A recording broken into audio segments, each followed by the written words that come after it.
छठी शताब्दी ईसा पूर्व का समय था। भारत की भूमि आध्यात्मिक चेतना से भर रही थी। धार्मिक अनुष्ठान, यज्ञ, कर्मकांड और ब्राह्मणवाड़ी व्यवस्था ने आम जनता को भ्रम और भय में बांध रखा था।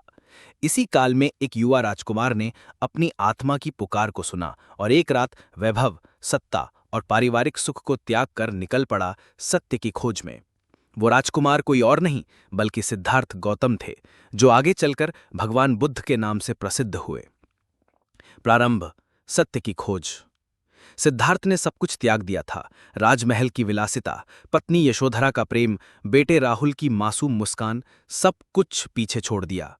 6 वर्षों तक उन्होंने कठोर तप किया, ध्यान लगाया, विद्वानों से संवाद किया, लेकिन उन्हें अंततः यह समझ में आया कि कठोर तपस्या भी उतनी ही व्यर्थ है जितनी विलासिता। इसी बिंदु से उन्होंने मध्यम मार्ग को अपनाया, न तो अधिक तप, न ही अधिक भोग।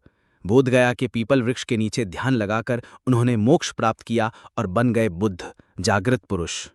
बुद्ध के ज्ञान की ख्याति दूर दूर तक फैलने लगी। वे गांव-गांव जाकर उपदेश देते, लोगों को करुणा, मैत्री, अहिंसा और ध्यान का मार्ग दिखाते। हजारों लोग उनके शिष्य बनते। एक दिन बुद्ध अपने कुछ शिष्यों के साथ एक गांव पहुंचे जिसका नाम था नालंदा। इस गांव के लोग उन्हें बहुत सम्मान देते थे। हर ओर बुद्ध की बातें हो रही थीं, लोग उन्हें अवतार मान रहे थे।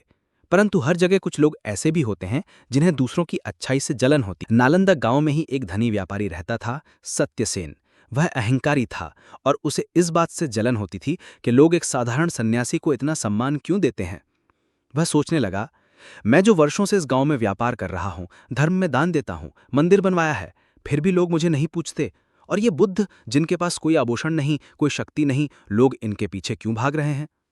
अंततः सत्यसेन का अहंकार उसे ले गया बुद्ध के पास।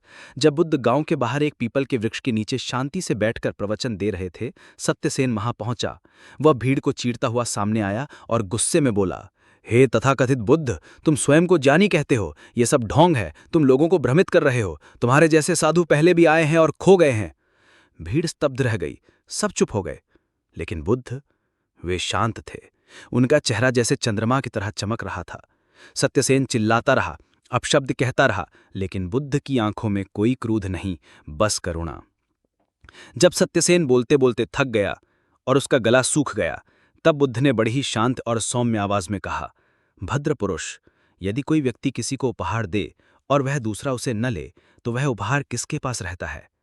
सत्यसेन चकाकर बोला, स्वाभाविक है, उपहार देने वाले के पास। बुद्ध मुस्कुराए, ठीक वैसे ही तुमने मुझे जो क्रोध, घृणा और अपशब्द दिए हैं, यदि मैं उन्हें स्वीकार न करूं तो वे सब अब भी तुम्हारे ही पास है। मैं उन्हें ग्रहण नहीं करता। पूरे गांव की भीड़ जैसे अचानक जाग गई। बुद्ध का उत्तर न केवल सत्यसेन को बल्कि सबको भीतर तक झकझोर गया। यह केवल एक संवाद नहीं था, यह एक क्रांति थी।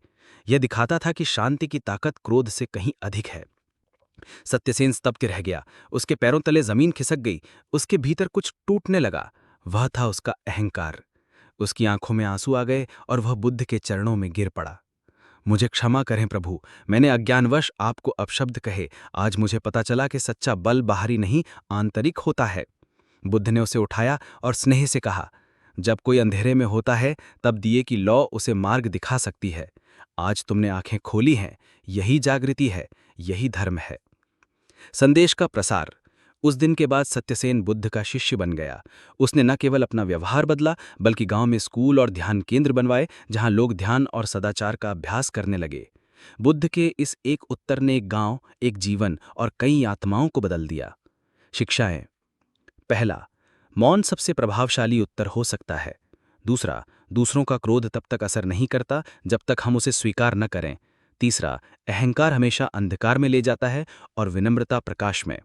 चौथा, सच्ची शक्ति भीतर की होती है, बाहर की नहीं। पांचवां, ज्ञान से बड़ा कोई शस्त्र नहीं और करुणा से बड़ा कोई धर्म नहीं।